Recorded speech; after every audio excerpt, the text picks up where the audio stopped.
the title, How to Develop Your Inner Character to Present Your Best Self to the Outer World. So we have the inner self and the outer world, but first we have to get the inner self in the right place. And people see and experience who we really are, as we can't hide it for long, and the true individual that is living inside of us always comes out over time. And so because of that, why not work on developing what's in us to be the very best that we can be? And in so doing, shine your brightest light of yourself to the world, to the outer world. Many aren't confident with who they are because they haven't sought to work on themselves and seek to go from glory to glory. It talks about that in the Bible. In other words, the more knowledge you get, the more understanding, the more wisdom, the more love you have for others. You discover how to go from glory to glory in this life and be able to really discover how you can be your best self to others and also to ourselves, to be the best that we can be. And many times we're not open to working on ourselves because we don't see what others see of us. However, there is no other way to change than to be authentic with ourselves and look inside and deal with whatever darkness and light we possess and to decide what we want to do about it. Is it a self-purifying process? Yes.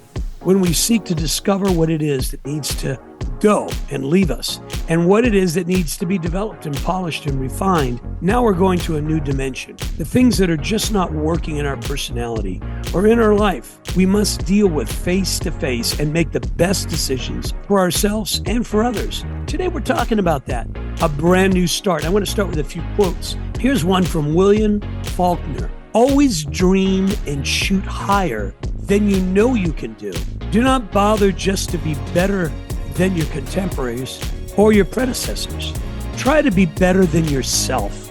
I love that because we're working on today ourselves. We're not trying to compare to others. We're looking to be the best me or you that we can be, right? So here's another one for you. Anthony J. D'Angelo says, become addicted to constant and never-ending self-improvement.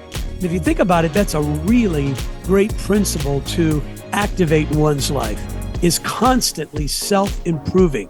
Here's another one. Pat Summitt says, change equals self-improvement. Push yourself to places you haven't been before. I love to do that. I love to see where I can be throughout the year, where I haven't been in the earlier part of the year. I have goals for the end of the year, mid-year. A lot of people have a resolution every new year. I think people love to renew, to start new, to have new goals, like to refresh their lives. And see, that's another part of that renewing process and feeling like you're starting something new that's going to make a difference. And it really renews your hope too. Here's a great quote from ATGW. Life improvement begins with self-improvement. I love that one because if you want your life improved, start with yourself. A lot of times we point the finger at others. If my boss only promoted me, if I only had this opportunity, but really opportunities tend to present themselves to people who are aware, be ready for that opportunity, and they prepare themselves for what's coming. There's probably even been jobs that you prepared yourself for so that when it was time for someone to assess you, you were ready for that job. And really being authentic and coming from your heart, people can tell if it's really something that is a part of you or if you're making it up to impress someone. So self-improvement is the name of the game, and your primary objective is to strengthen yourself, not to destroy an opponent. Maxwell Maltz, I love that quote. Self-improvement is the name of the game, and your primary objective is to strengthen yourself, not to destroy an opponent. And later on, as you strengthen yourself, you find yourself wanting to strengthen others. Relationships certainly test who you really are. In fact, usually the person that cares about you and loves you is the one that sees your faults, sees your weaknesses, and is usually honest enough to let you know because they're with you each day, and they would love to see the best of you come out. And so exploration of your inner self is the first principle, being honest with yourself and taking the time to evaluate what areas of your life are not working and why, and contemplating what changes you can make to alter things and to make things better for you and for those who are with you in your life. Let's go to the next principle. See a new vision of yourself changed. Whoever you are now that is not enough. In other words, you're looking into your future, you're saying, I want more. There's nothing wrong with wanting more. The next dimension, the next place of fulfillment in your life. It's important that we take our dream time, for instance, and begin to envision all that we can be, all that we desire to be, because basically this is the life that we have to make something of it. So many people suffer from depression because they don't see things getting better for themselves. They have no hope for their future being any better than what they're experiencing at that time or have experienced in their life. Number 3, what are the character attributes that need the most work to help you transition into the new you? This is our third principle. Do you need to meet more people, but you're too shy?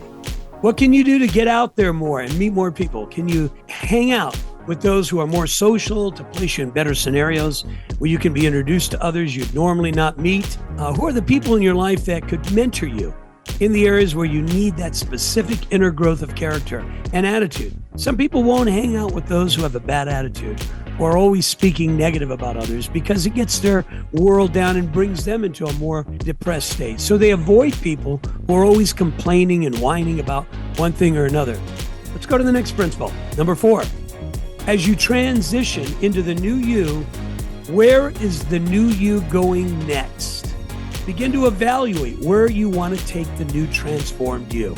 That'll help you to better develop your vision or your dream so that it manifests. Some people have a literary type of gift, for instance, as writers, and so they place themselves in environments where they're very inspired. Some people have a dream and they want to get in the entertainment business, so they go into moving to New York or Los Angeles, some of the entertainment capitals of the world, right?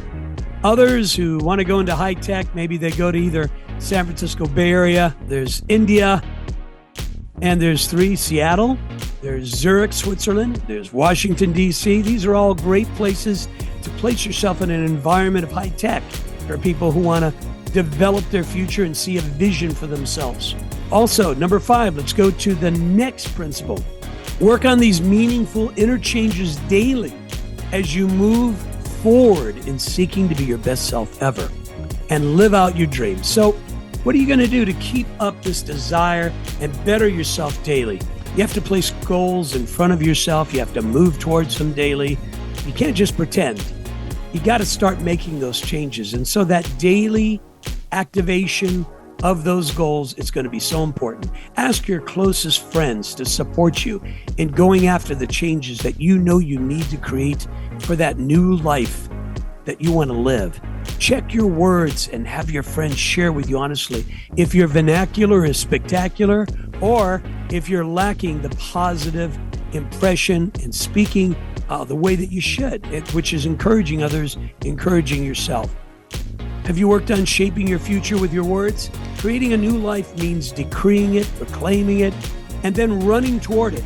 Make sure you're documenting the changes you're making and seeking those around you to give you a fair assessment of how you're doing and what areas you may need to be improving on. Show them your list of objectives of change that you're working on from inside out. Be open to hearing constructive criticism regarding what is changing and what still needs work. There's that authentic side that is ready to change, ready to be polished. And those are working on the meaningful interchanges daily.